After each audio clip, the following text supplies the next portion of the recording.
Alright, dropshipping gang, welcome to day 20 of our challenge where I'm taking an eBay store and scaling it all the way up to making $1,000 to $3,000 in net profit every single month. Now let's go to our store. We are currently at 5,287 active listings that are in our store. Let's go and have a look at our orders. So one thing to mention here is that we did have a bit of a fluctuating day, meaning we did have a bit of a slow day. I believe we only had around 2 orders that came in. One of them was valued at 1750 while the other one is 16.60. We had one offer that came in at $95 for an item. I can't remember the exact price, but what an offer is basically, a buyer will go into your listing and then they will make an offer and tell you how much they want to buy the item for. You go ahead and check the eBay's dedicated calculator, which if you go ahead and write eBay fee calculators and then fill in your eBay store details, whether you have a basic one, a featured one, or whatever eBay store that you have subscribed to. And from there, you will go ahead and write your promoted listings and how much percentage or how much of a discount that you're giving to the buyers and put in the buyer's offer and how much the item cost. From there, eBay is going to calculate everything such as taxes, the GSTs and all of that stuff, and tell me how much of a profit that you're going to get, or even if you're profitable at all. You do have some low ballers that you got to watch out for. From there, you'll be able to go ahead and calculate whether that item is going to be profitable or if the profit that they're giving you is going to be satisfying for you, and you can make a decision to accept it or make a counter offer or decline it.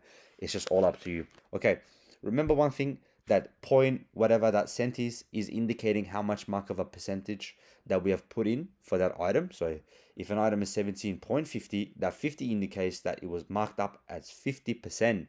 If, as in this case, it's 60% here, so that means that this item was at 60% marked up.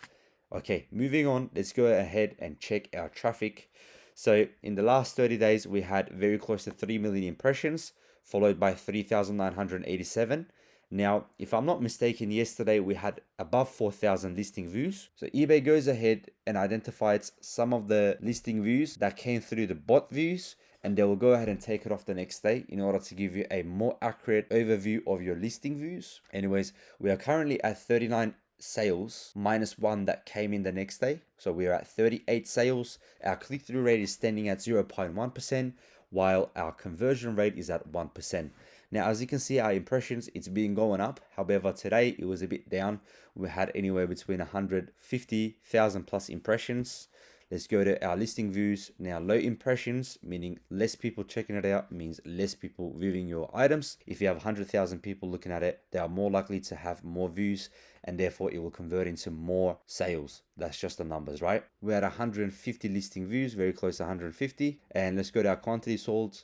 As you can see, we have 2 promoted listings that came in. So 2 promoted sales that came through the advertising. And that is it from the performances tab. I want to explain a few things, or rather a feedback score that I want to mention. So we had 5 positive feedbacks in the last 5 months, and 2 of them has actually left a comment. As you can see, we've had successful transactions and the buyer seems to be happy about the transactions. I have been receiving a few questions about whether a buyer will leave you a negative feedback due to the fact that it came through the Amazon box. Now, a few things to explain here. If you do come up to that objection, you can turn around and say, I use multi-fulfillment centers to provide the fastest shipping times. And if you did receive a feedback, you can always go ahead and ask for a feedback revision. That's one of the things that you can do. Also, from years of selling on eBay and dealing with customers, I can almost guarantee that if you do have a bad feedback, 80% the chances it's through the customer service. It's because you either haven't communicated with your buyer enough, or you haven't communicated with your buyer in a way where they will leave it satisfying. So even though their overall experience with the shipping and with the item may be bad, but if you do have the correct system of procedures in terms of how to handle the customer services and leave them in a satisfied way, they will go ahead and reconsider their decision with the negative feedback that they left, considering that maybe out of 200, 300, one of the buyers will leave you a feedback about an Amazon box is extremely rare. In those cases, you have a very likely chance to get them to remove the feedback through feedback revision, and those cases needs to be handled within the last 30 days of the left feedback. I hope that makes sense. Always take care of your customers, always communicate with them, fix if there's anything wrong, and you'll be very well off. Also, you got to consider that you can't make everybody satisfied. You can't provide a pleasant transaction for every single one of your buyers. So to get a few feedbacks here and there that you can't do anything about it is totally fine. eBay knows this. Nobody has 100% positive feedback. That is okay. That's nothing to stress about. So guys, once again, it all boils down to how well you're performing and how much customer service that you're providing. Okay. So with that being said, that is it for today's video. I will see you guys in the next update, which is going to be tomorrow. So stay tuned, stay blessed, take care of yourself.